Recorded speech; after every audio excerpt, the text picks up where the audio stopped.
Call to order tonight's special board meeting of the Antelope Valley Eastern Water Agency.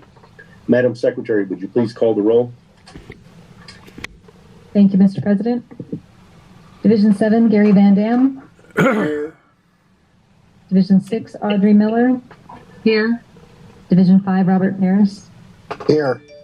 Division 4, George Lane. Here. Division 1, Shelley Sourceable. Here. Division 3, Frank Donato. Here. Division 2, Keith Dias. Here. General Manager Chisholm. Here. General Counsel Markman. Here. And Holly Hughes present. Thank you very much.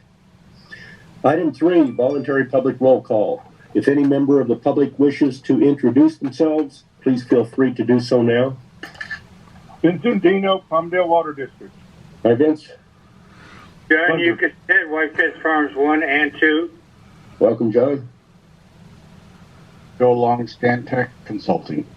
Thank you, Joe. Hi, Keith and members of the board. This is John Joyce reporting for Roseman News. Hello, John. Hi.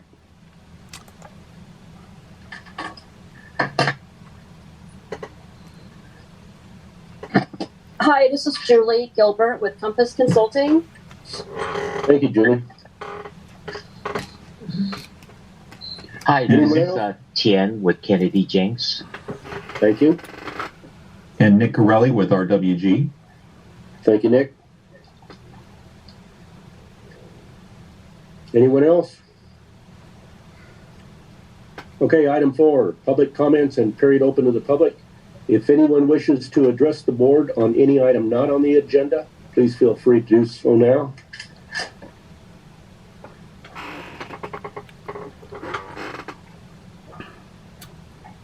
If there are none, we'll move along to item 5. Do I have a motion to adopt tonight's agenda?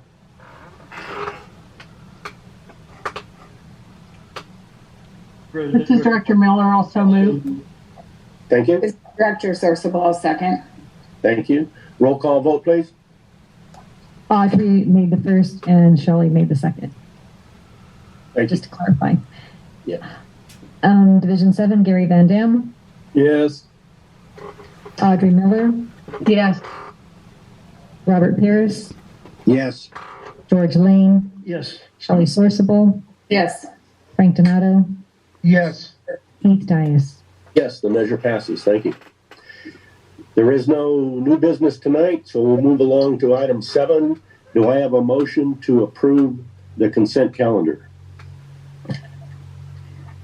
This is Director Sourceable. I'll move to approve the consent calendar. Thank you. This is Director Donato, second. Thank you. Roll call vote, please. Gary Van Dam. Yes. Audrey Miller. Yes. Robert Paris. Yes. George Lane. Yes. Shelley Sourceable. Yes.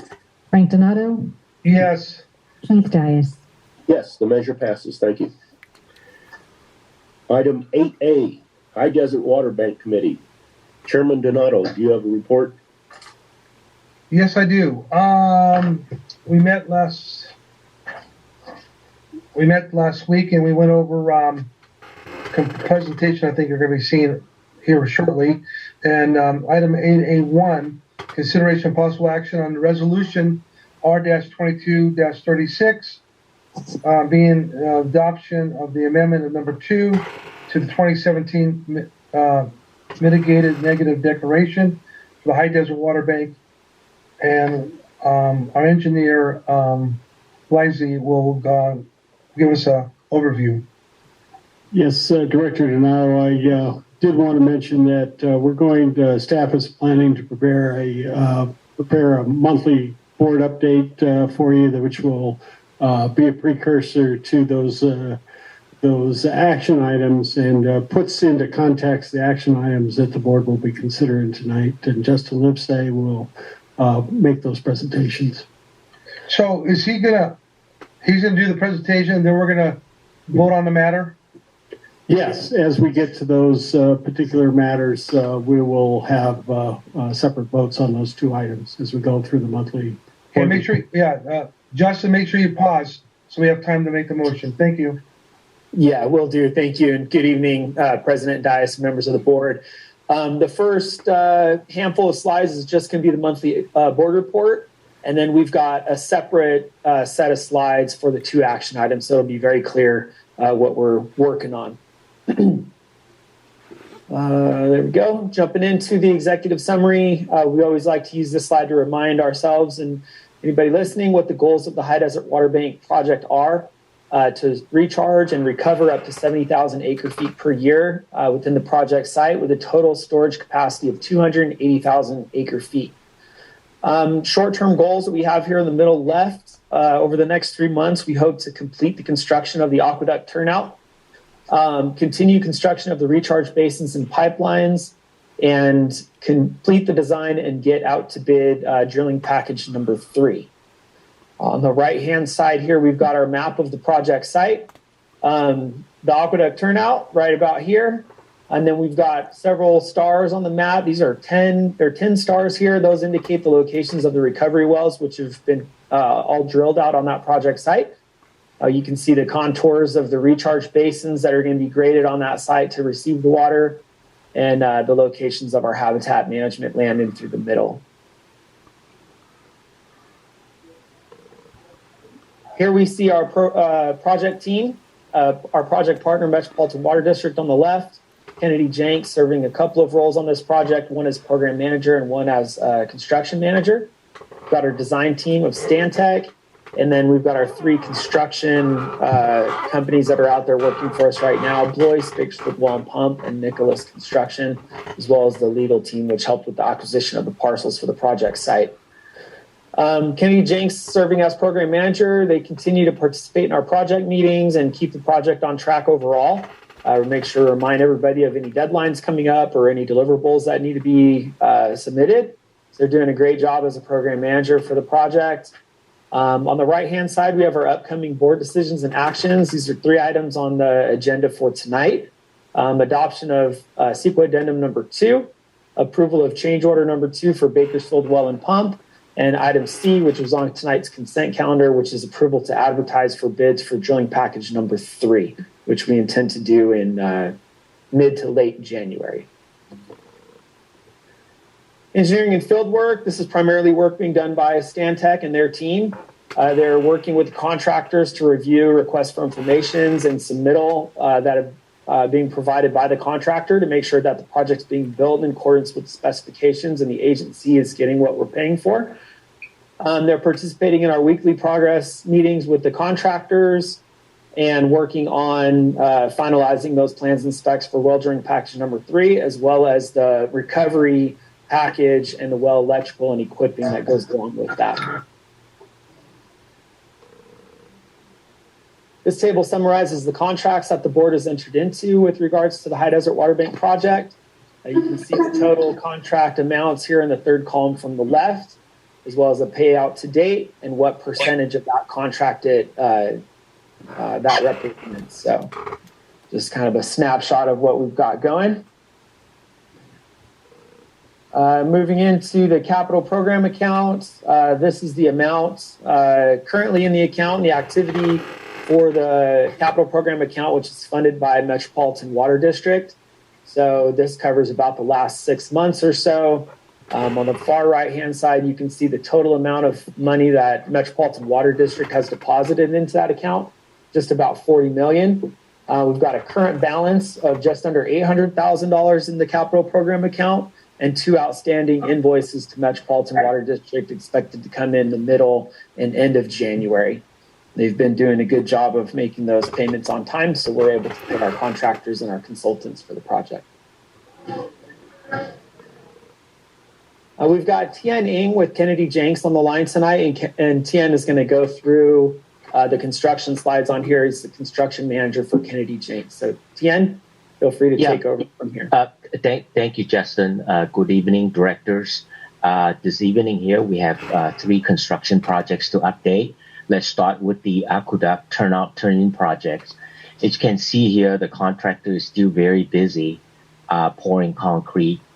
Last week, they did the turn-in structure pipe transition concrete pour. And There's 3 more concrete pours to do, and they still have the turnout, turn-in structural deck, which is a smaller deck to do before the end of the year, and also the middle wall structures to pour, and the control building foundation to finish. And the control building foundation did not occur on December 16th, but actually scheduled for tomorrow morning at 7 a.m. The contractor is also scheduled to start the fiber optic cable construction, and currently they're working with our inspectors and also DWR inspectors to stake out the fiber alignment. And the contractor has divided the work into a 1,000-foot segment, and the length of the fiber optic cable is about 7,000 feet. Next slide, please. We have monthly progress photos on your left here. You see that concrete structure right next to the cofferdam. That's the turnout, turn-in structures. And the front end that's showing concrete was done last month. And last week, they just poured that tail piece that's showing with the rebar. If you see the photo in the middle, towards the right-hand side, yep, the rebar area, now it's full of concrete. The photo on your right is the foundation of the control building. As you can see, there's a lot of conduit coming into the building for power, for communications, and so forth. And so tomorrow morning, the rebar's in. This photo was taken earlier. The rebar's already in. Tomorrow morning at 7 a.m., they will complete that foundation. Next slide, please. The second project is the well drilling package number 2. As you can see, the project is done, and it was completed on December 2nd. And you have all the pump test yield information. Justin, if you can switch to the next slide, we have a summary from the map. The gray outline are the pump yield test for each of the well from R2, R3, which is located along Avenue B, R9, R18, Avenue A8, and then Avenue A, which is wells R11 and R13. Justin also included the previous well, pilot wells information on the map. Thank you, Justin. And we total up the capacity of all the wells right now that's shown on the map with a total capacity of 21,700 gallons per minute. Next slide, please. The last project is the Stage 1, Stage 2 recharge improvement projects. The contractor continuing working on the Stage 1, which is the project, that area that needs to be completed by mid next year, by May of next year. They are done with the keyway, and now they're focusing on finishing up all the berms, bringing it up to the finished elevations. And they're also started grading the basins inside the basins, which is basins 1 through 6. So they continue to work on it, and they're planning to be done by the end of January in that area.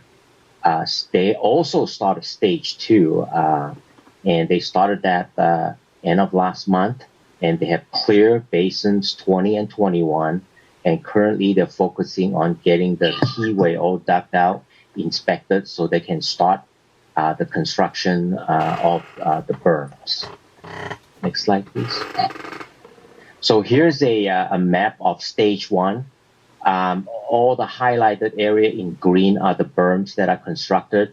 If you notice that the north left hand on the drawings, those green lines are not connected, is because they started on it, they didn't finish to the final height. Is because that 96-inch pipeline is going to go through there. So they don't want to dig twice. They'll wait on that pipeline through sometime in March, late February, early March to go through there, and then they'll finish up the work. And the next slide, we have a photo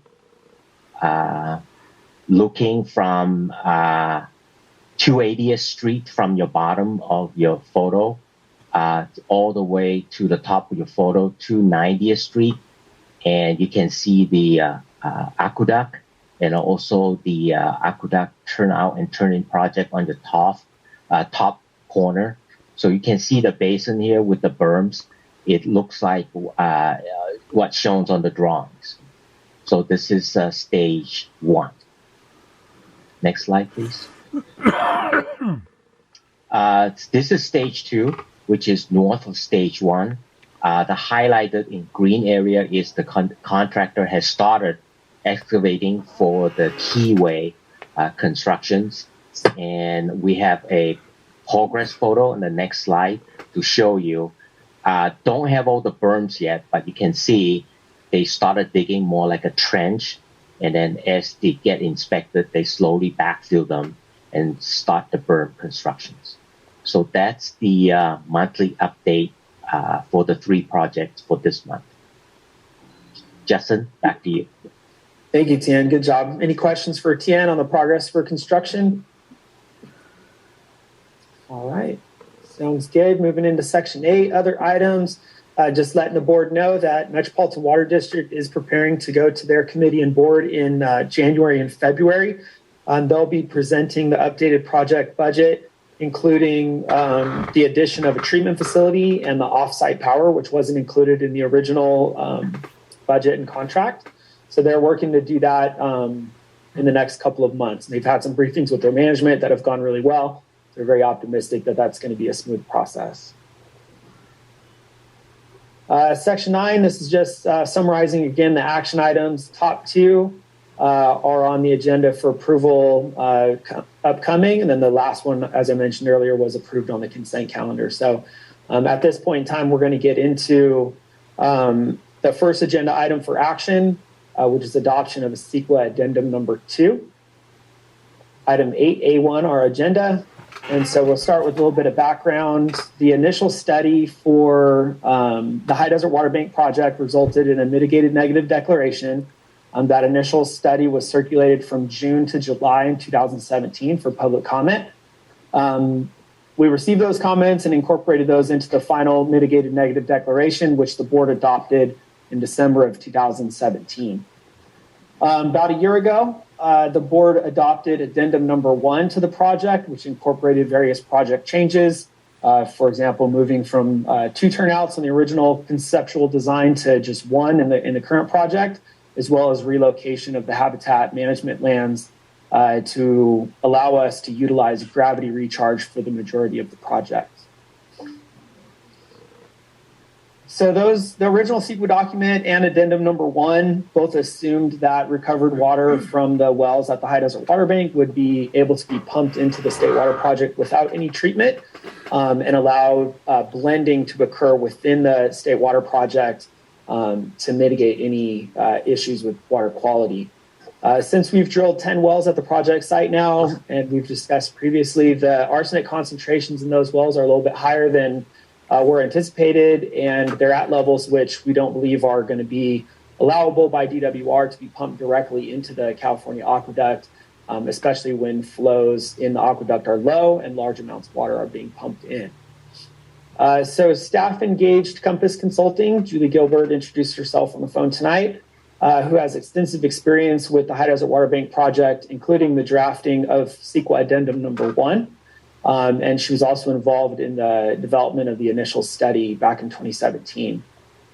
And so they were engaged to determine a couple of things. Number 1, the incorporation of this treatment facility, will that require any CEQA action? Do we need to do anything at all with the CEQA to construct that treatment facility? And number 2, if we do, would the appropriate process be an amendment or an addendum to do that? Metropolitan Water District, as I mentioned, is planning to present to their committee and board in January and February. And they requested that this analysis and any action that needs to be performed, if there was any, be performed prior to their meeting with their board of directors. So we looked at this. The High Desert Water Bank Committee really asked us. I have a question. Director Donato. Can you go back what you said about Metropolitan District wanted which board to see? Was it us, AVAC, or who? They wanted AVAC's staff and board to determine whether or not any changes to the CEQA needed to be done. prior to going to the Metropolitan Water District Board. Okay, so what are we talking about, changes that could happen tonight or changes we've already done? No, tonight's action is to adopt an addendum to the CEQA document to allow for the future design and construction of the treatment facility on the project site.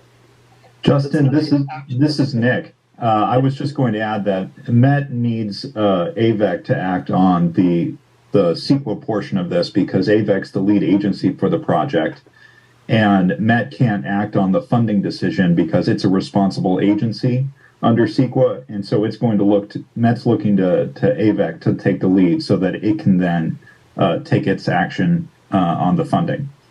Yeah, Nick, thank you for that. And I want Justin to slow down, and Nick, you need to jump in because there's 4 directors that are on this in the community that's present on our board meeting. They like to understand too. So thank you for coming back. That's why I stopped and asked the question, because you're just going way too fast. So and also you forgot to mention that our attorney Jim Markman was the one that actually you referred to see if we had to go through a CEQA document, is that correct or not correct? Well, this is Jim, and I did it, but Nick did the work and the thinking and all the research that was necessary. So I agree with his call completely. Okay, thanks, Jim, for jumping in and saying that. Thank you.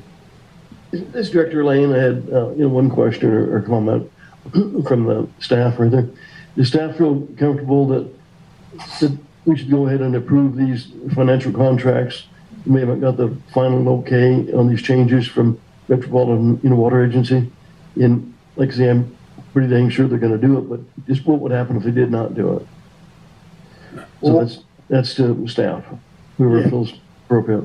Yes, Director Lane, we have a contract with Metropolitan Water District, and if for some reason they were not to approve moving forward with the treatment portion, which is their prerogative, but they would run the risk of not being able to utilize the facility completely during low flows because of the high arsenic amounts. So, I think that Metropolitan is actually the one that's pushing to make sure that having water available during low flow periods is paramount to meeting their needs for the project. So I believe, as you say, there's the chances are slim that they would change their approach, but they are under contract. We have contractual obligations for them to pay for the offsite electrical, the others, and so they have to go ahead and do that. If for some reason they chose not to do that, then the project would have to halt, and we go into a different set of negotiations at that point. But for the most part, that's why we've been in such close contact with Metropolitan through the whole project. Then about the arsenic, water going into the aqueduct, it wouldn't dilute it enough once it went into the aqueduct. Right, during low flow periods where there's not much water in the aqueduct flowing across, and there's a lot of water going in from the project, and there's not enough dilution. Thank you. Okay. I'd like to comment on that, George. That was an excellent observation, and I wish the presentation would have started off as a little bit different. That Metropolitan encouraged us to act on this because it would benefit them to move forward with us on the project. Because I didn't hear any encouragement. It made it sound like that we got to do this, just pass this tonight, and wait for them to see if they want to pass. And I felt a little uncomfortable the way that was worded. But you, Dwayne, cleared that up, and Jim cleared it up as well. So thank you very much. All right. Yeah, thank you. Good comments and clarifications. Thanks, Nick and Jim, for jumping in. So one thing we asked of our environmental consultant, and the committee asked us to look into in detail whether or not we actually needed to make any modifications to our CEQA document. So we pointed to this figure here, which was actually included within CEQA addendum number 1, and it actually shows the location of some set-aside area that Stantec had built into the design at that time for a potential future treatment facility. So this was shown in the figures within the CEQA addendum number 1. We pointed to that and asked the question of our experts if that's sufficient to be included within the project without making any modifications. And the answer was no, because the actual construction of the facility was not discussed within the text and was not analyzed when we did that at CEQA addendum number 1. So that kind of answered the question of whether we needed to take any action within our current CEQA document or not. So once we reviewed what that treatment facility was going to be, how it was going to operate, how it was going to be constructed, it was determined that some analysis would be required for potential impacts of the construction of that project related to the construction loads and emissions, so the extra construction traffic that was going to be on site, the fenced area of the treatment plant site with relation to the biological, the animals out there, grading of the treatment site pad with respect to any flow diversions of runoff, and then the chemicals, of course, that are going to need to be brought on site for treatment. So those 4 areas were going to need to be analyzed in detail to determine if any additional mitigation efforts were going to be needed for this treatment facility. So we are allowed to make modifications to the project through one of 2 methods. CEQA allows some changes to be made. An administrative addendum is appropriate when the modifications to the project are relatively minor. They do not have any greater impact than what was previously analyzed, and no new mitigation measures were needed to incorporate the new facility. In that case, we prepare a thorough document and we append that to the administrative record of the original CEQA. It does not require a recirculation or public comment period, and the board simply certifies or adopts that addendum, and we file that with the state clearinghouse. Alternatively, if the project would have one or more greater impacts or require new mitigation measures, then we would need to do an amendment or what's called a subsequent document. That would be, the analysis would be recirculated for public review. There would be another public comment period, a public hearing, and then filing with the state clearinghouse in the end. With this particular project, it was determined that the project changes were relatively minor and that our current mitigation measures could still be implemented. And so we went the route of an administrative addendum. Nick, is there anything you'd like to add with regards to that summary? Sure. Let me just put a couple of finer points on it. So the addition of the treatment facility was contemplated in the M&D, as Justin said, but it constitutes a change to the original project because it was just identified as a possible facility to be incorporated in the project, but it wasn't analyzed in the original M&D form from 2017. So your action tonight to consider adding the treatment facility is an action that triggers CEQA. And there are 2 options to analyze the addition of the treatment facility under CEQA. One, as Justin said, is an addendum. It's a somewhat less formal environmental analysis under CEQA, and the other is a supplemental MND or an amendment to the original MND. The staff and our CEQA consultant felt that an addendum was appropriate here because the original MND had identified the possibility of a treatment facility at a future date. And the CEQA consultant, who's going to explain this in more detail later, went through the analysis required by the CEQA guidelines to show that the addition of the facility wasn't going to add any new environmental impacts or increase the severity of any environmental impacts that were previously analyzed under the MND. So that's why the choice for an addendum was made by our CEQA consultant. Thank you, Nick. So the CEQA consultant, Julie Gilbert, Compass Consulting, went through and created a custom checklist for us, very similar to when we did addendum number 1. That checklist asked several questions to test for the appropriateness of an addendum versus an amendment. So she asked the question of, do the proposed changes involve new or more severe impacts to the project? Are there new circumstances involving new or more severe impacts? Is there new information which requires new analysis or verification? And we look at the previous mitigation measures that the agency has committed to for the project and determine is any additional mitigation as a result of this new or project change necessary. And all of that was taken into account with regards to the conclusion of the original mitigated negative declaration and the conclusion of addendum number 1. So a very thorough document was prepared. It's about 50 pages long. It's included in your board packet tonight. There's a section describing the project as originally planned and modified in addendum number 1 and the new proposed treatment facility, discussion and evaluation of the appropriateness of the mitigation measures that we've committed to already as applicable to the new treatment facility, and then ultimately a conclusion statement regarding the appropriateness of undertaking an administrative addendum for this change to the project as opposed to amendment. So this is an excerpt of the document, the addendum number 2.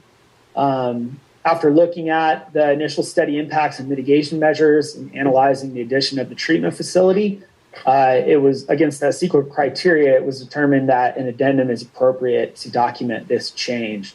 There's just one section here, section 3.6 highlighted, which basically says after an examination of the facility, an addendum to the 2017 mitigated negative declaration is the appropriate environmental document to approve and implement the treatment facility, and no further analysis is required under CEQA before undertaking the proposed change. So after all the analysis and discussions and everything was said and done, it's the opinion of a CEQA consultant or legal counsel and staff that addendum is the appropriate action to take. And so with that, in order to append addendum number 2 to the administrative record of the 2017 initial study MND, the board should approve and adopt resolution R2236 tonight for addendum number 2 and authorize staff to file a notice of determination with the state clearinghouse. So those 2 actions are the recommendation from the High Desert Water Bank Committee, legal counsel, and staff this evening. I'd be happy to answer any questions that anyone might have at this time. Director Lane, just for discussion, and if Frank and Keith, you guys could probably know more about this than I did, but years ago, we did not have to go through this process, is my understanding, and we were exempt. Was that correct or not? Well, let's ask Jim that, because Jim's the one. Yeah, well, we didn't. There's a lot of things but I think it's a new policy of California that we have to do these steps. So maybe Jim can jump in and answer your question. I would say I'd answer it this way. There was a lot of regulations that weren't as complex as it is now. That gives you 3 or 4 or 5 ways to deal with a change in a project where it's already gone through the CEQA process. So it could have been, some of them were just completely overlooked, or you did nothing and claimed that whatever you were doing, the change was not in itself a project. Or it could be seen with certainty that the change would not cause environmental damages. But now we have very sophisticated, numerous paths to go down whenever you want to change your environmental document before you've already made a finding and filed a notice of determination. And this is an example. It's a significant building, but for me, the location of the building is the reason why you really can't find a new environmental impact connected with building this building. So I think that may be right, Frank. Years ago, we didn't see addendums, and we saw very few mitigated negative decks, for that matter. But in the past, the public agency was exempt. Now, did that change at a certain date? No. I can tell you how that. Actually, the first question decided in the and when CEQA I'll admit I was practicing law when CEQA was adopted, was what was its breadth? Did it apply to the public agencies' actual projects, or did it only apply when you were looking at entitlements for private parties? And that there was some confusion at that a long time ago, but that was straightened out by a Cal Supreme Court case that said it applies directly to the actions of the agencies. So that's been long. Certain on that we're required to do this. Yeah. Yes, Director Lane, one of the things that we are exempt from is, and you may be referring to this, is local building and zoning ordinances for many of our projects. That's part of it. Yeah, and so we are exempt from some of those. But as far as CEQA goes, we are, at least for the last 10 years or so, been completely compliant with the CEQA laws. That answers the question. But I just do not remember in the beginning that we had to do these items. Right. Probably did not. Probably just the projects that we had just didn't have addendums that were required. Thank you. Thank you.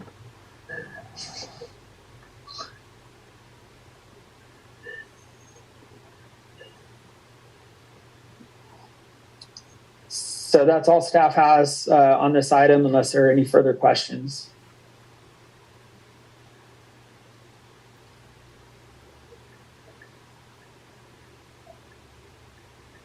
What's board pleasure? So, are we ready to make? You're ready to make a motion? Okay, well that's what I'm trying to find out. Okay, yeah. So, this Director Donato, I move on 8A1 to go forward with the mitigated negative deck for the High Desert Water Bank engineering. Do we have a second? I'll second the motion, Mr. President. Thank you, George. Are there any more questions or discussion? If not, could we have a roll call vote, please? Just to clarify, that's resolution R2236. Correct. Thank you. Division 7, Gary Van Dam. Yes. Audrey Miller. Yes. Robert Paris. Yes. George Lane. Yes. Shelley Sorsable. Yes. Frank Donato. Yes. Keith Dias. Yes, the measure passes. Okay, so we're now on item 8A2, correct? Correct. Okay, go ahead. All right, thank you. Yes, we're moving on to item 8A2, which is consideration and possible action on change order number 2 for the High Desert Water Bank well drilling package number 2. Kennedy Jenks, construction manager, Tian Ing, and Stantec's hydrogeology lead. Justin, this is Ellie. You need to slow down.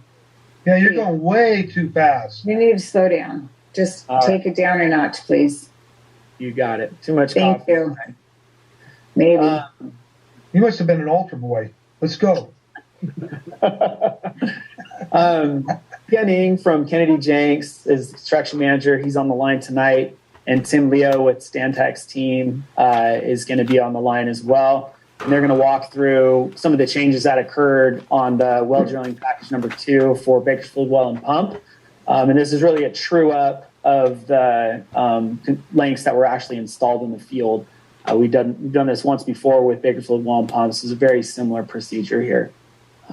Tien and Tim, feel free to take it away. Thank you, Justin. Hi, this is Tian. Good evening, directors.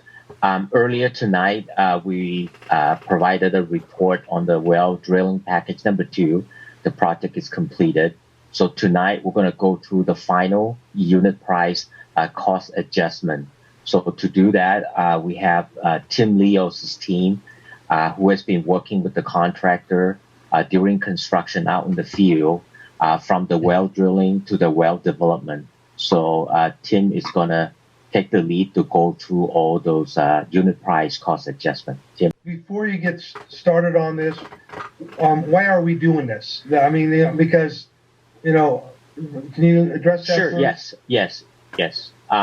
So basically why we're doing this is that when the construction of the well drilling went out to bid, at that time, we still do not know what the underground well ideal or maximum real wells looks like. It's not until you started drilling the pilot boreholes and getting some well underground information to be able to figure out what is the depth that provides the maximum yield that you can have. So to do that, when you bid the package, so you set the unit price to say, okay, give me cost per foot. And at the end, based on the construction field decision at the end, all those unit costs are fixed, but the length of it, the total cost may vary. Some instances may be an add, some instances may be a minus. Yeah, excellent. That's what I wanted to hear. I Thank you. would like to add one point too, and that is when you go out to bid on a project, to make sure that all of the bidders are bidding for the same quantity of work. That allows you to get a true low bid. And so you need to set what you think the well depths are going to be and how many feet of screen you're going to install. And then once you actually get out in the field, as Tien was talking about, you get the actual totals. And so you adjust the prices based on the unit price to correspond to what you actually built. But the reason why you have a set number in the beginning is so that all of the bidders will bid on the same quantity, and so you can get a true competitive low bid. When the engineering comes in and we do go to bid, who determines to go further or stop? That's done in the field with Tim Leo, who's the hydrogeologist, and his team, with regards to how best to handle that. And Tim, if you'd like to. Yeah, I'll certainly take that, Dwayne. And good evening, directors. And like Tien said, my name is Tim Leo. I'm a hydrogeologist in Montgomery Associates, and we are a subcontractor to Stantec. And it was we supplied the hydrogeologists in the field to observe the well drilling activities. And so what this slide does is tries to summarize the process that we go through to bid the project out. As Dwayne said, we want to get a low bid, so we put together a bid document. So on the left-hand side of this slide, we go through the steps, and on the right-hand side, there's some schematic diagram there of the steps that we go through. And so I'll step through the left side and kind of go through the process, and hopefully it'll clarify some of the questions. And if not, I'll be happy to answer any other questions. So basically, we bid the project out so we could get competitive bids with getting as many drilling firms to bid on the project. And when we do that, we worked with the Avek team to decide how do we want that bid doc to look. And so we elected to say, let's bid and get bids from drilling firms, assuming 1,000-foot deep well and 500 feet of well screen. And the well screen, that part of the well construction, and those materials are the most expensive part of the well materials. And so once that bid doc is out there and we get the bids back, we select the contractor mobilizes to the field, and we begin the drilling and well construction process. And so on the schematic on the right, the first thing we do is drill a pilot borehole. And as we've talked about in previous meetings, we elected to drill a 1,200-foot pilot borehole. It's a skinnier diameter borehole that we run a geophysical log in. And we also, as we're drilling that borehole, our geologists are collecting samples of the sediments, and we're logging those to figure out whether we have clays and silts or do we have sands and gravels. So we get those logs, the geophysical and the lithologic log, and then we come back and we design the well. And so we work with Victor Harris, a peer reviewer from the Stantec team, to design the well. And we work with the casing design, the casing supplier, Roscoe Moss. And so we work up a design. We ran that through the Avek team and Kennedy Jenks. So we all agreed on a well design based on what we observed in the field. And that's going to differ from what we assumed in the bid doc. And so our goal in the field is to maximize the productivity of each of these wells. Based on the groundwater modeling we've done, we know that we have a 27 well plan for the project. we're going to need maximum capacity from those wells, each of those wells, to meet that 70,000 acre feet per year goal. And so we designed the wells. And so when we did the design of the wells ended up being between 1,100 and 1,200 feet deep, and they had between 680 and 760 feet of well screen. So when you add the well screen, that footage of well screen above that 500 foot assumed bid from the contractor, that adds cost to the wells. And that was done so that, you know, based on our view of looking at the geology and working with the KJ team and their hydrogeologist was the optimal design for each of those wells. And so when you do that, the cost in this case ended up higher, and that's summarized on the last set of bullets on the left side.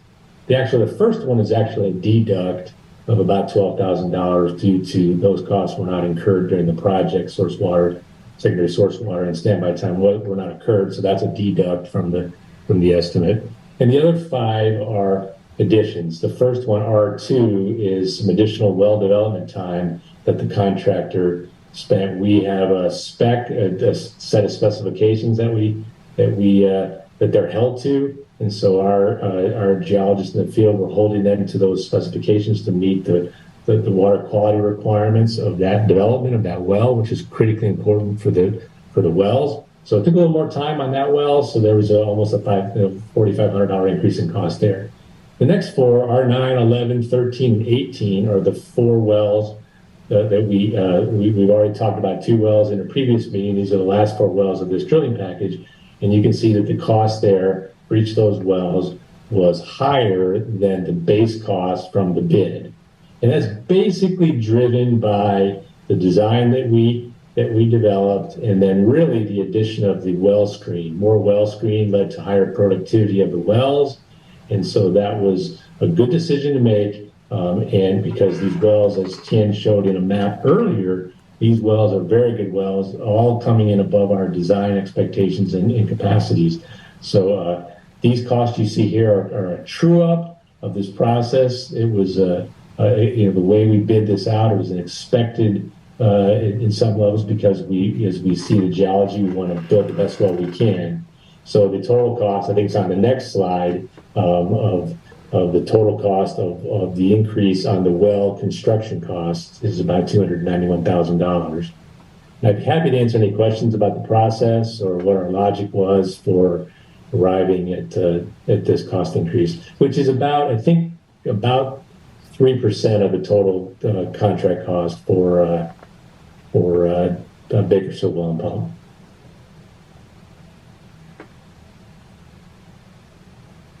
Any questions for Tim or Tien on this item? No, this is Director Sourceable. That sounds reasonable.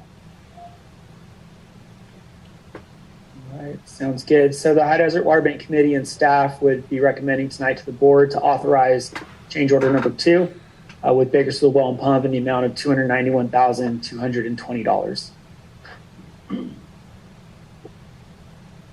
This is Director Sourceable. I'll make a item 8A2. I'll second it. Are there any more questions or discussion? This is Director Miller. I just want to thank everybody for their hard work in explaining this all to us. Thank you.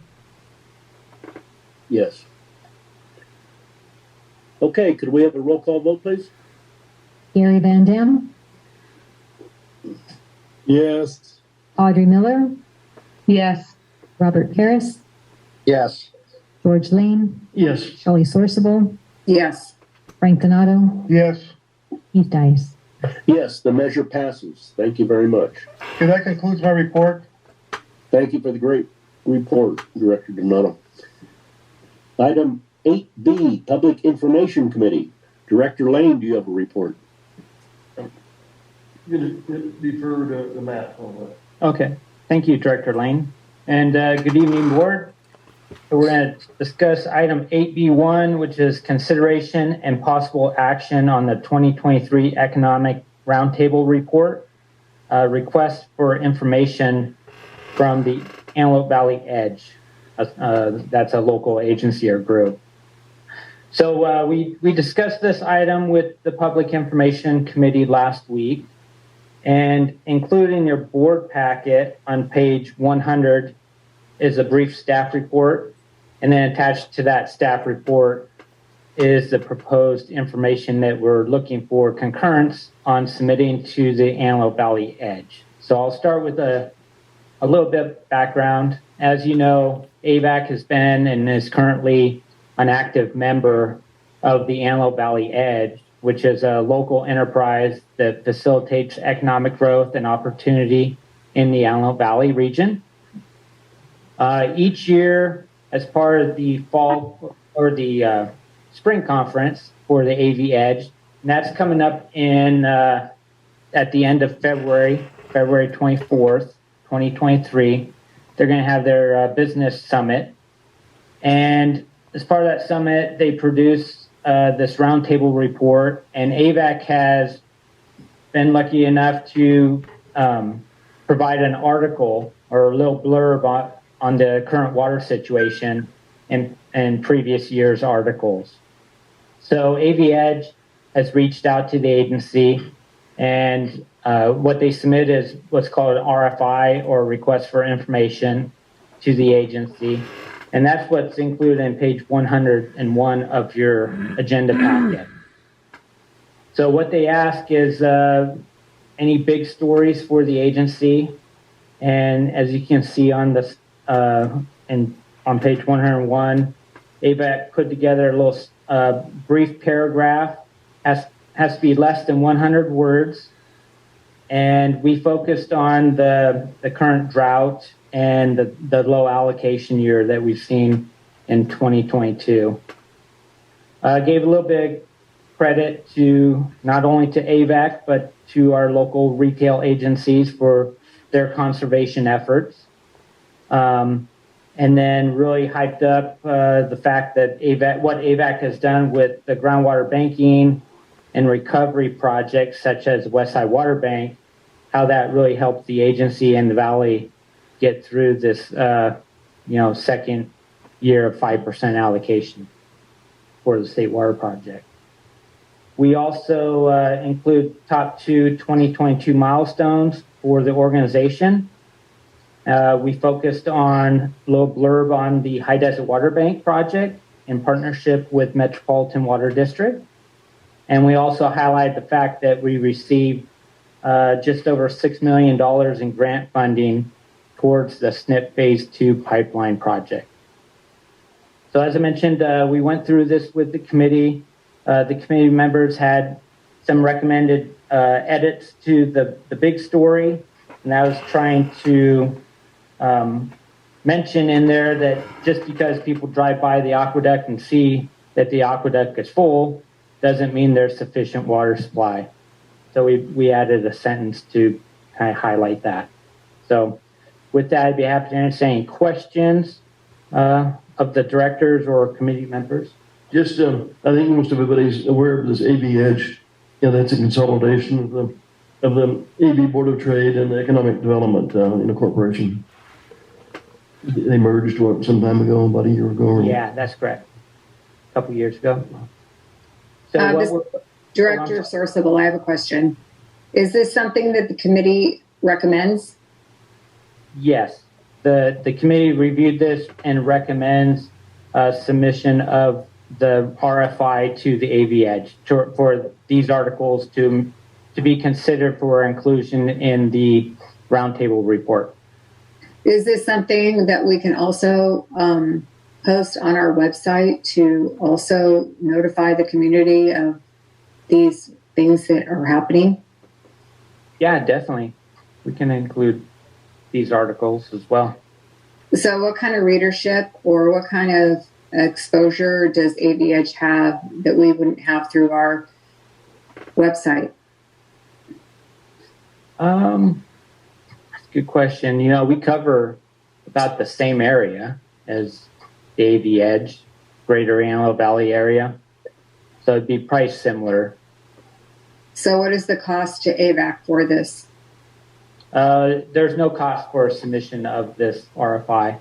We're currently a member The membership's been approved, budgeted for, and paid for already. So there's no additional cost for this information. Excellent. Thank you very much. Thank you. This is Director Miller. I just want to say, if you have not attended the Business Business Expo every February, you have all of the top industry attending. You have representatives, assembly, Senate, local, city government attending, LA County attending. In past years, there's been excess of 1,000 people who attend that, and most of the aircraft companies will have displays as well.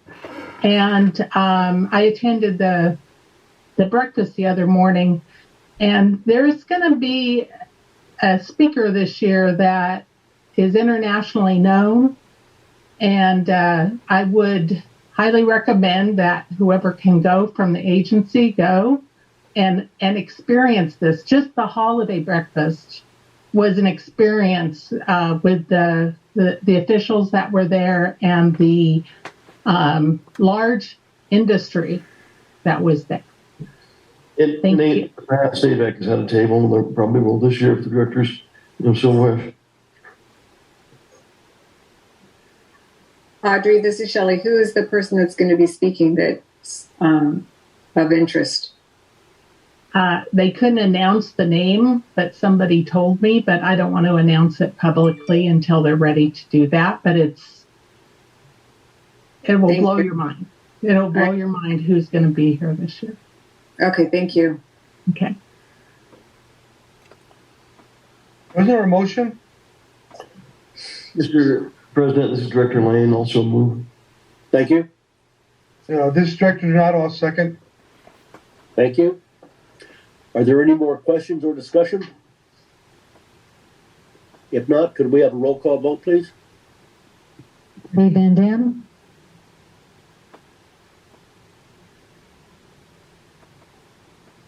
Yes. Audrey Miller, Yes. Robert Paris, Yes. George Lane, Yes. Shelley Sorsable, Yes. Frank Donato, Yes. Nick Dias. Yes, the measure passes. Thank you very much. And thank you for the report, Director Lane. Item 8C, Planning Committee. Director Sorsable, do you have a report? Yes, we've had several meetings for the Planning Committee, and this Big Rock Creek groundwater feasibility study has been underway for a long time, and I'm looking forward to hearing staff give us the presentation on that. All right. So I'll take that away. Thank you, Director Sorsable. Good evening again, members of the board.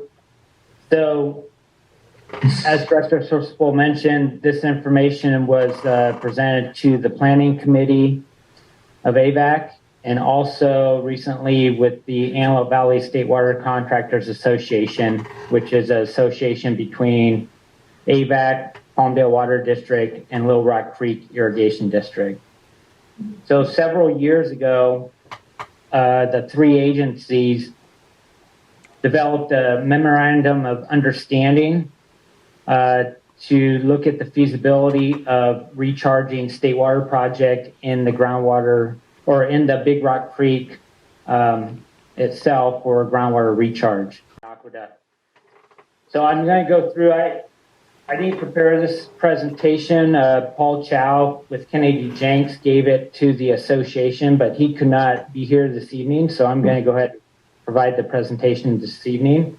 We're not looking for any action by the board this evening. It's for information only, and to make sure that the AVAC board is receiving the same information that's being presented at the association meetings.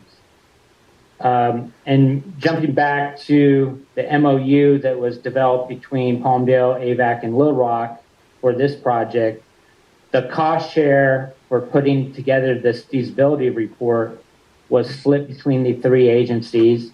Both Palmdale and AVAC have 47.5% of the cost, and Low Rock Creek Irrigation District picked up 5% of the cost. So just to give a little background on that. So we'll jump right into the presentation on the feasibility report. So I think we're all familiar with where Big Rock Creek is located, but that's it's on the middle of the map there. You can see the green star shows where Big Rock Creek is, where the California Aqueduct passes through Big Rock Creek. So the aqueduct is not in an open channel as it crosses Big Rock Creek. It goes into an inverted pipeline, so it goes underneath the creek. And as part of the feasibility work, we worked with DWR and installed a temporary, or utilized a temporary blow-off that they have on the aqueduct. And we put a meter and a diffuser to take the energy out of the water and released about 8,000 acre or 800 acre feet into the creek to see, how far it traveled, what effects on the adjacent well levels it had. So that work was done, and we're calling that the demonstration test of the perk test or recharge test. And as mentioned, they released 800 acre feet into the creek. As you can imagine, that water quickly traveled north, and rather than it percolated into the creek pretty quickly, but then after a little while, it just kept traveling further north until it reached Avenue T. And if you've been out to Avenue T, you know that there's no overpass over Big Rock Creek, and the water would flood Avenue T. So that became a problem because it'd be a big liability for the association to constantly release water that would flood Avenue T and cause traffic concerns, etc. So we looked at other possible alternatives to improve the recharge in the creek. And those alternatives were alternative one. Emma, sorry, Emma. 1 second. All right. Alternative one was to install push-up berms within the creek to slow the water down so it didn't travel north so quickly, allowed it time to naturally recharge within the Big Rock Creek. The alternative two was to install culverts at Avenue T and Avenue S. So as the recharged water reached Avenue T, it would have a culvert to go under the road and not impact the traffic. Same with Avenue S crossing. The problem with that is the Big Rock Creek is such a wide creek. It's hard the location of where it would be crossing Avenue T would be ever changing with erosion, etc. So it'd be hard to build enough culverts across Avenue T and Avenue S to ensure you're capturing that water.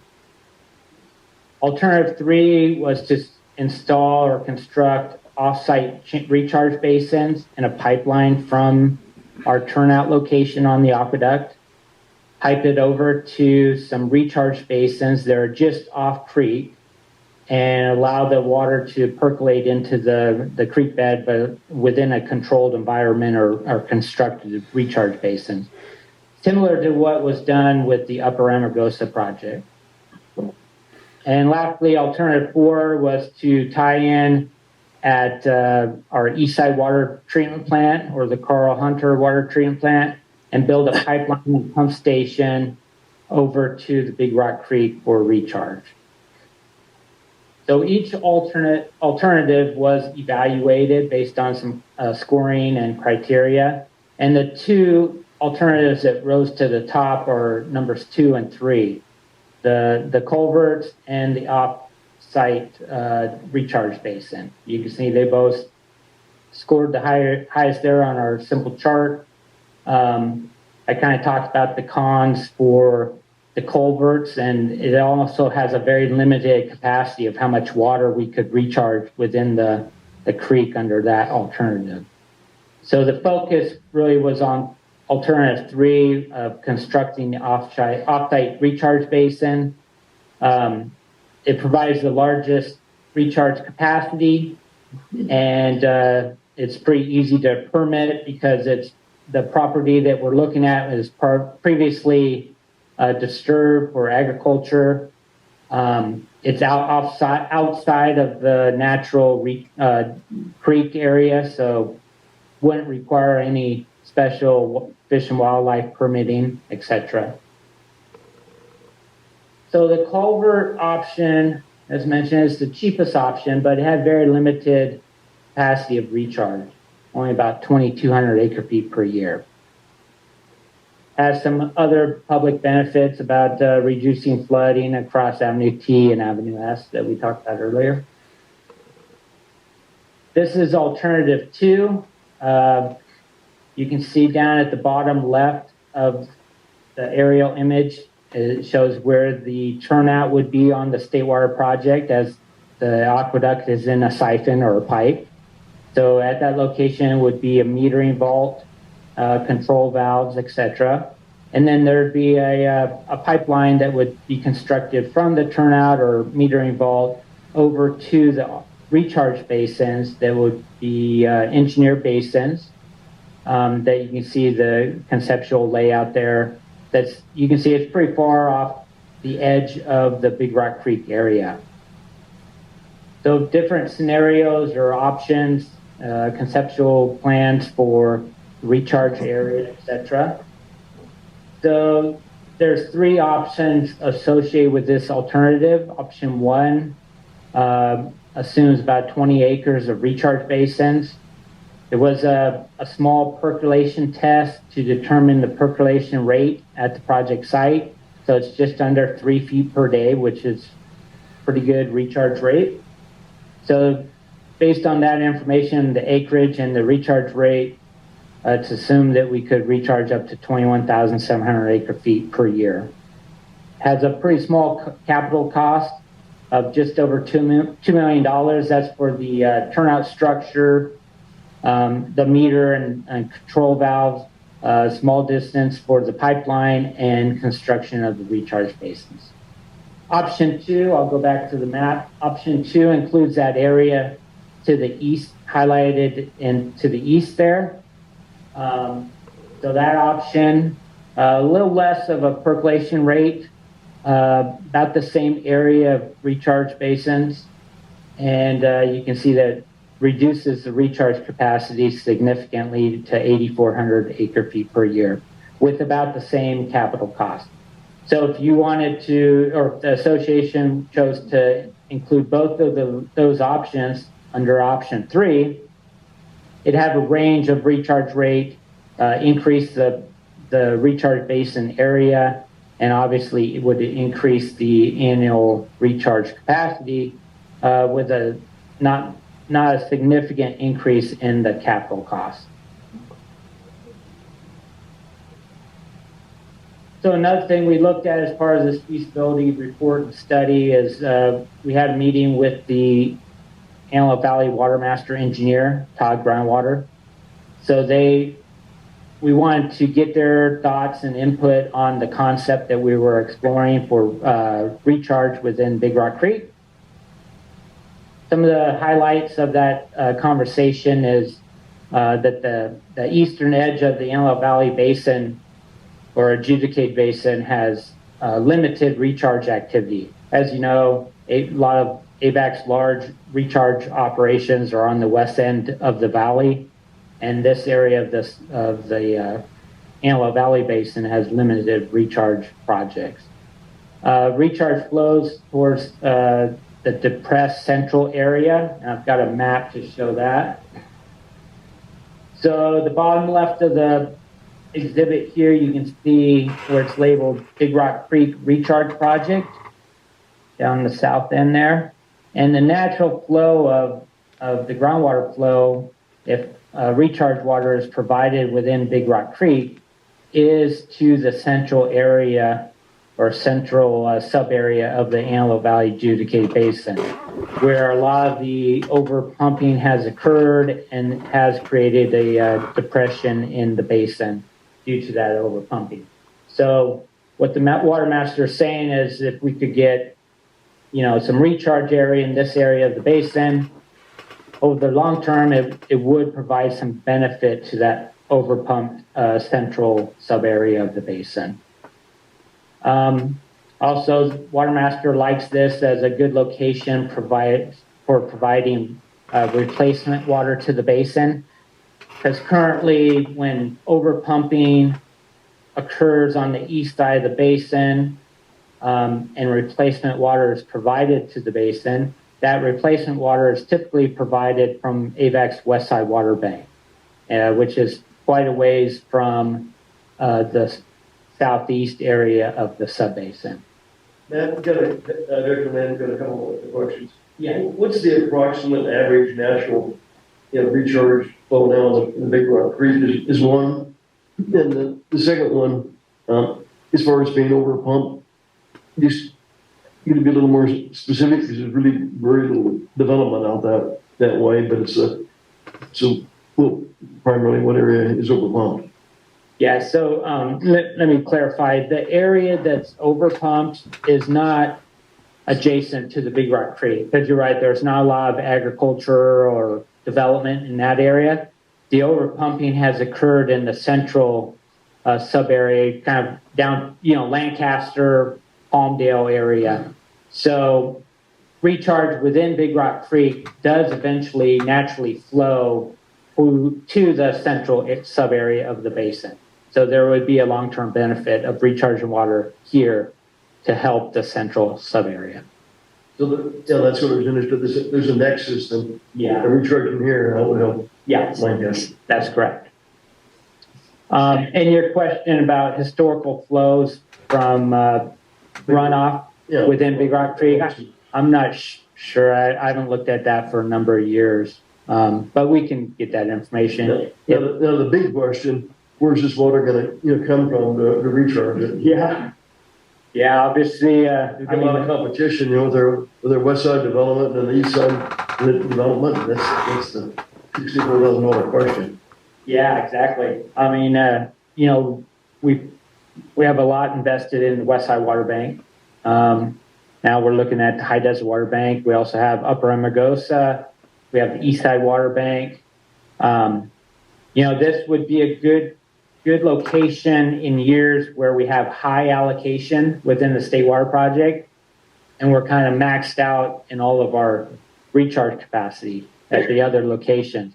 Because AVEC does have a limited capacity within the State Water Project in this reach of the aqueduct. If you remember, our capacity diminishes as you move east through the AVEC service. It would be interesting just to do a little analysis.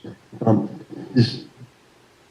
we have a feeling if we had a high flow year, a lot of excess water, what would be the capacity of other water banks, and possibly would be left over for this one. Yeah, what scenarios? All of our other water banks, they see maximum flow, what was allowable. Would there be water left for this one? Yeah, I think that's a good idea, and that could be part of the next step of evaluating this project with the association. One thing they've talked about is not only looking at that information, but also looking at potential partners, East Branch contractors that are downstream that may want to partner with us and bank there. And also, what's attractive about this is the cost. Yeah, very inexpensive capital cost, and like I said, there's some side benefits to the basin for replacement water and other things. So these are kind of the conclusions that we talked about at the association. And like I said, no decisions have to be made this evening. There's more as information and provide the board with an update. And we're going to continue to talking about this project with the association. But be happy to answer any other questions you may have.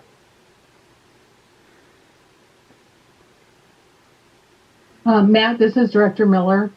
My understanding of this is that yeah, Matt, this is Director Van Dam. I think D40 would be interested in putting some money in there. Yeah. Let's see. Go ahead, Audrey. Yeah. Maybe Audrey, could you repeat your question before we get to answer Gary's? Yeah, it's my understanding that this is recharge only. There's no wells to pump out or anything at this presentation. And if we have a heavy water rain year, the rain water would still go down Big Rock Creek, and there wasn't any way that we would be able to capture any of that water to go into the bank at all. Is that correct? That's correct. Yeah, and that's the plus of the off-channel recharge basins, is that we wouldn't be competing with the natural flow during wet years of natural runoff from the San Gabriel Mountains into the groundwater basin. Because in those wet years, likely we're going to have high allocation within State Water Project, and we would be competing in that flow with the natural recharge. You're right about there's no recovery facilities associated with this cost and project as it currently sits. It's strictly a recharge facility, so it'll only be a put, no take capacity. But when it comes to replacement water, we aren't looking for recovery capacity of facilities. We're just looking to recharge the basin with replacement water. Right, but Matt, this is Director Van Dam. Wouldn't D40 be interested in with their Kona depression and that well field where they're overdrafting? Wouldn't that benefit them? They would want to partner up on this project. Yeah, that's a possibility. As you know, I think that's the main reason why LA County Waterworks District 40 partnered on the Upper Amargosa project as well, is to have a location where they could purchase imported water from AVAC for recharge. This is Director Sourceable, and committee, we have talked about that as well, Gary. So that's a very good observation. Yeah. Yeah, I think it'd be for all them public water providers in that area, and that I mean, we all know we're in an overdraft in that with that Kona depression, so I think it'd benefit everybody in there. Yeah, definitely. Good questions, comments. Anything further? Great report, Matt. This is Shelley. Thank you very much. All right. Thank you. On to the next item is the emergency and response agreement, item number 8C2. We've been working on this for a long time, and we've come up against some obstacles, and we think that we've been able to overcome those obstacles. And one thing of note, the biggest obstacle was the insurance limitation, or the amount of insurance that each one of the agencies have. And this agreement will enable us to have an agreement which we do not have to cooperate with each other. The Assistant General Manager Knudsen. Right. Thank you, Director Sourceable. Now, that was a good summary. You covered a lot of things I was going to highlight here. Sorry. No, that's good. It's perfect. So, I hate to repeat some of this, but as mentioned, the association developed an emergency response coordination, what we call the Antelope Valley Mutual Response Agreement, back in August of 2021. And that mutual response agreement has been executed between the large purveyors such as AVAC, Palmdale Water District, Fort Sill Water District, Roseman Community Services District. Also the two cities, Palmdale and Lancaster, are part of this agreement.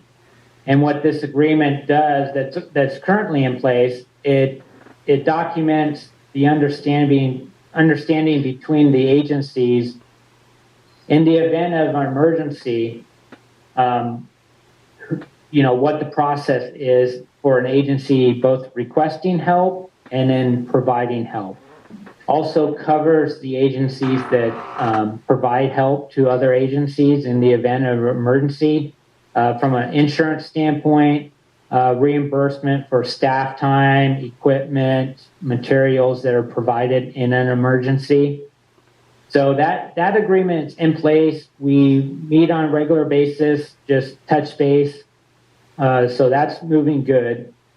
But what came out of that agreement, when we talked to the Antelope Valley Mutual Water Companies, they were not able to be included because of the insurance requirements that public agencies have with our various carriers.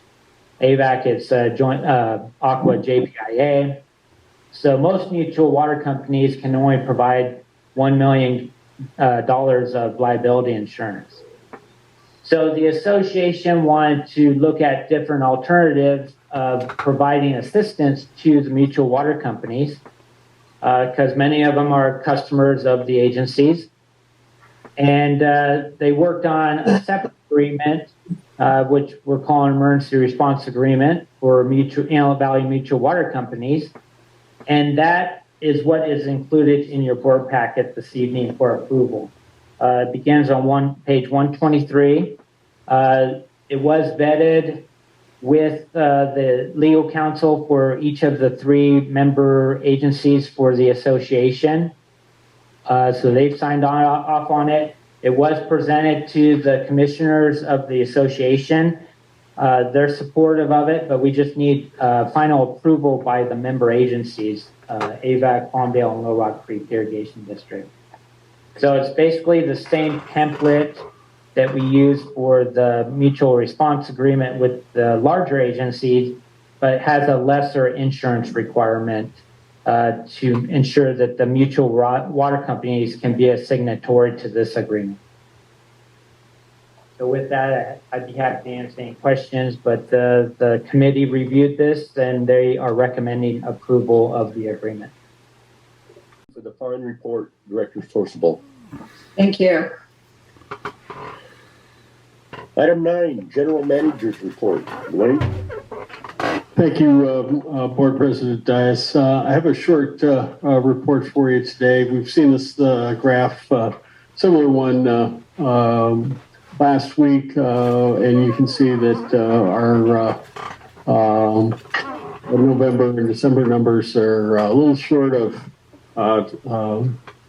our access, but I did want to report to you that the runoff coefficients that have been plaguing us for the last several years associated with the wildfires have seemed to dissipate a little bit to where we're actually getting the runoff that from the snow that has occurred. There's actually some, I'm sorry, where'd I go here? I went the wrong way. Sorry about that. You can see right now we're just about average as far as our total amount of flow here. We're just a little bit below here. But the good news is we've had several feet of snow in some locations in Northern California, up to 4 or 5 feet in some of the higher elevations. And what they reported at the State Water Contractors meeting last week from DWR is that they've seen that the runoff is getting to the reservoirs and not being absorbed as much as it has in the past. And we're getting to a more typical runoff pattern. So just a little hope of optimism there. And I just wanted to provide that to you since we just talked last week. As far as we're hitting our holiday season, and you can see the Monday the 26th, and then also on the 2nd. And then our water master meeting is on the 25th. out of the office beginning Thursday, and we're back in the office the following Wednesday. So other than that, that's all I have for the GM report tonight. Are there any questions for Dwayne? Thank you, Dwayne. We'll move along to item 10. Are there any directors' reports?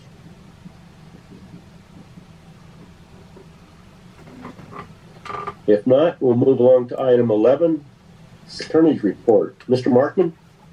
Yes, thank you, Keith. So the last meeting I attended, we had discussed the 3 alternative ways of complying with the Brown Act. AB 361, which is now still in place, can be adhered to through February, is the one we've been using all this time during COVID, and probably the easiest one to use. But sooner or later, that's going to disappear, and we're going to have to choose, we're going to have applicable the original Brown Act rules that were there, which I went over, and also the rules that have been recently adopted that you can use as of January 1st, AB 2449. And the dilemma was, because these rules seem to be really inconsistent and difficult to reconcile or use together, there's some question that wasn't very explicit that whether you had to choose one way or the other if you're going to use AB 2447. And I said I'd be back and answer that question, and we are ready to answer that question. And the way my firm looks at it is both of these methodologies are there and available, and I will add to that, they remain available to every board member who wishes to have a virtual attendance at a meeting. You can choose which one you want to apply, and that has to be coordinated with how the meeting is run. So I'm not going to go back over AB 361. We can just keep doing what you're doing now, if you choose to, for the next couple of months, which has been very easy because you can just meet virtually anywhere you want to be, and you don't have to post either in the agenda or at the door at the place that you are attending virtually. You don't have to have people come in and have an opportunity to watch you participate in the meeting. So, and it's also, you can do it as many times as you wish. That is, you can meet virtually or remote every time there's a board meeting. So that's easy. So now we're going to reach a point by March 1st where there's going to still be available to the board go back to the old Brown Act rules if you're going to virtually attend, remotely attend, or apply the new rules that are still going to be applicable, but are not all that consistent. And so let me go over some of the problems that are going to be raised by that. First of all, and this is going to be for Holly and other people who have the obligation to run the meeting to find out. The first striking difference is they have different requirements. The Brown Act, if anybody goes into a remote position for a meeting, the Brown Act requires a quorum of the board to be participate but only at locations within AVEC's jurisdiction.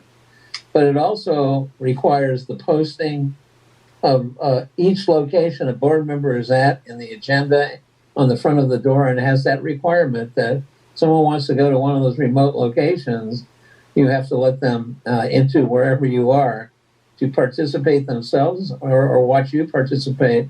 Of course, it all has to be televised as well as audio. And so you have that requirement. If you go to the new rule that's there for you, you get rid of that posting requirement, that guy attending or people attending with you requirement. But you get into a position where you're going to have different requirements. First of all, the requirements, you're constrained to how many times any one board member may use that methodology. And you're going to have 2 bases for doing so. One basis is for just cause. The other basis is for emergency circumstance. The way I read the law, you can do just cause only 2 times a year, and then you can only do one or the other 5 times a year. So you have 5 opportunities to use these alternative rules.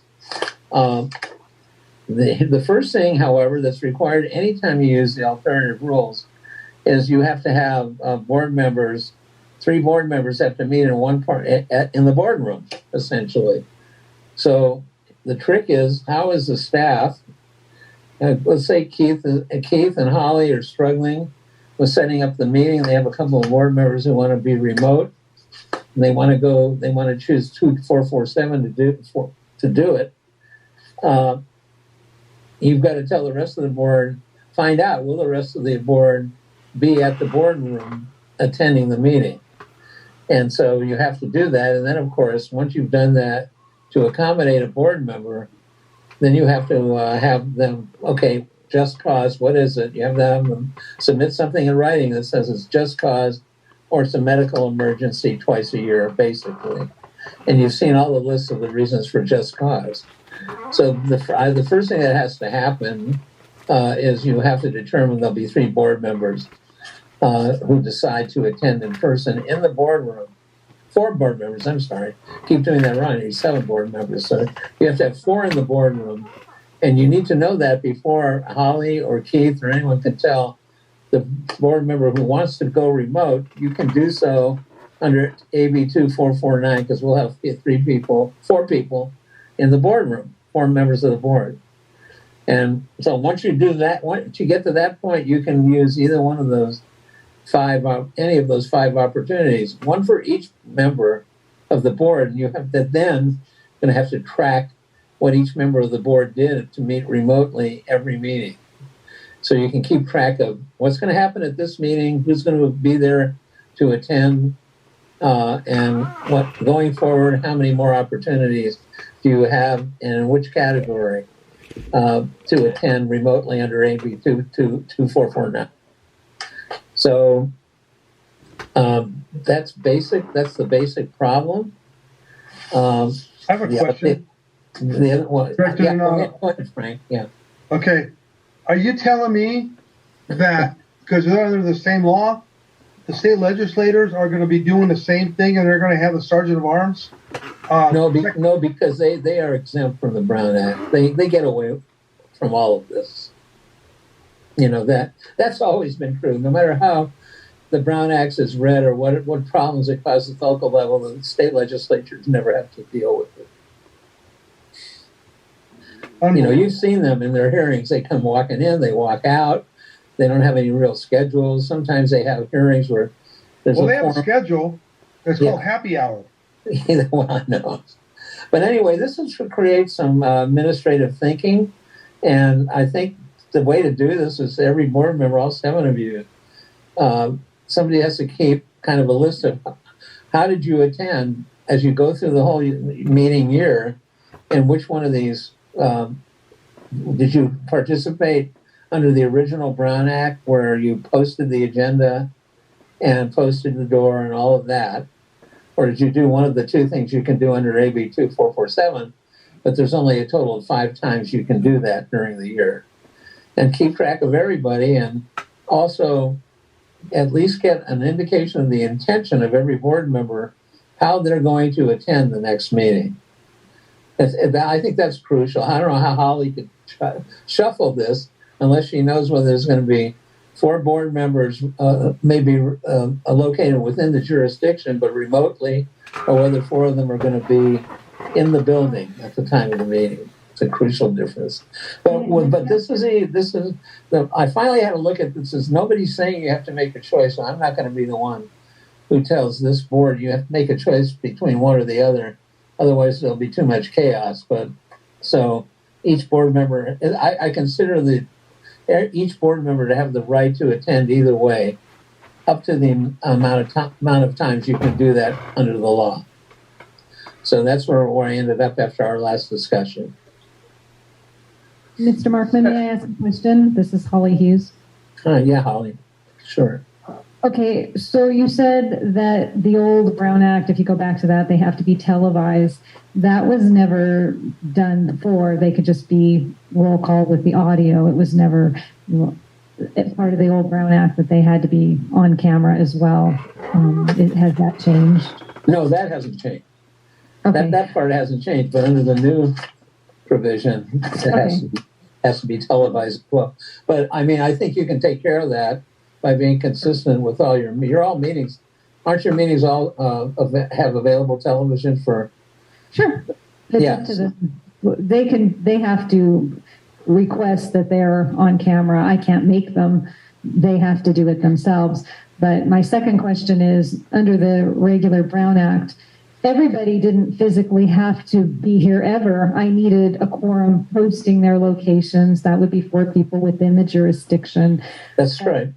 To my knowledge, they did not have to ever come into the boardroom physically and appear. They could just all call in and post their locations and I would have to determine whether a quorum was available within the boundaries. That's absolutely correct. That was how it's still available under the original Brown Act. Under the new law that has the 5 times a year in the just cause and emergency circumstance, you have to know that there are going to be 4 people in the building for a meeting, or they can't do it. Okay, so it seems to me that the best thing would be just to go back to the regular Brown Act. That's just my opinion.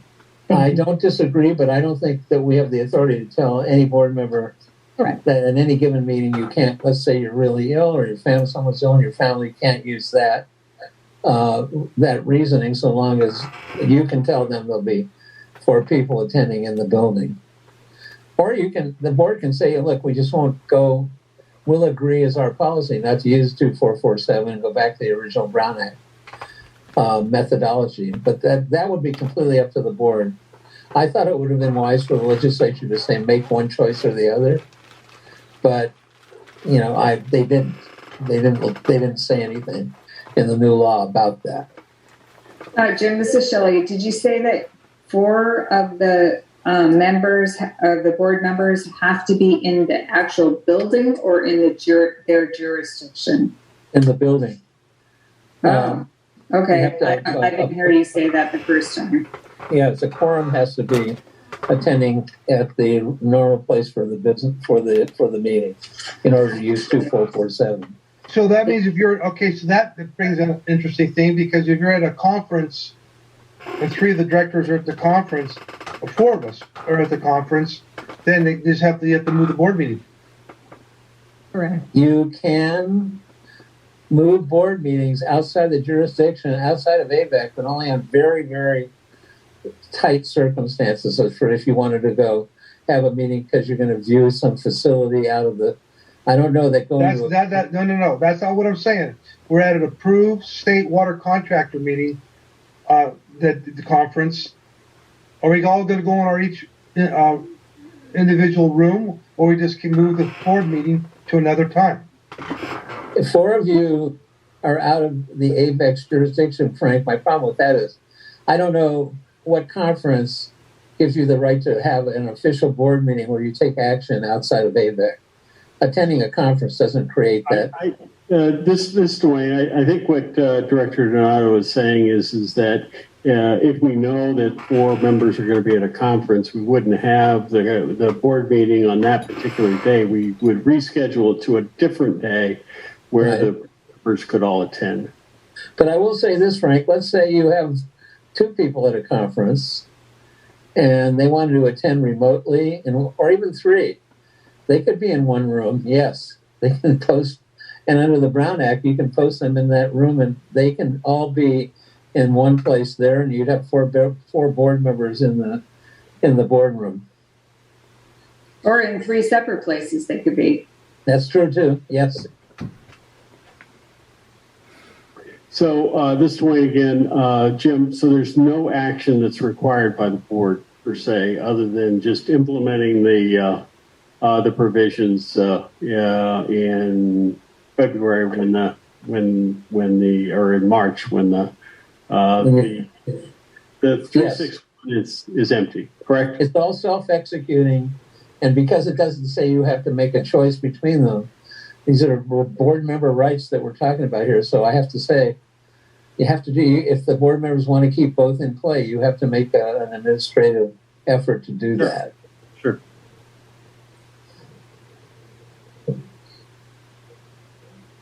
Thank you. Would that be in a form of a monthly resolution to, like we have been, to have those teleconferencing meetings? No, nothing's required. Nothing, Holly. You don't have to, because that resolution was dependent upon an emergency circumstance that authorized you to use 361 meetings, which we have been since the COVID emergency started. But we're left with these two other alternatives as of March 1st. But there's no reason to keep enacting a resolution. They're both there in the law. Okay, so just two more resolutions for January and one for February to keep doing. Okay. Exactly right. That's it. But then you'll have your hands full. Are there any more questions for Jim? Thank you very much. We'll move along to item 12. Are there any requests for future agenda items?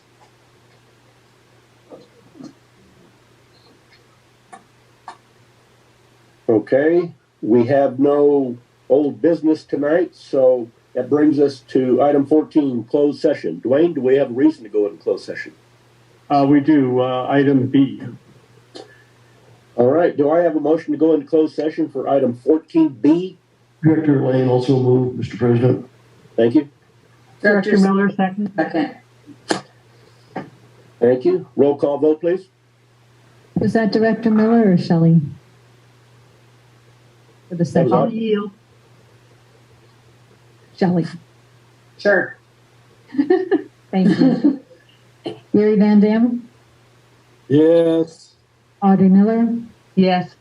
Robert Paris? Yes. George Lane? Yes. Shelley Sorsable? Yes. Frank Donato? Yes. Keith Dias? Yes, the measure passes, so we'll be moving into closed session for item 14B as soon as Holly can make that happen. Thank you. Please stand by.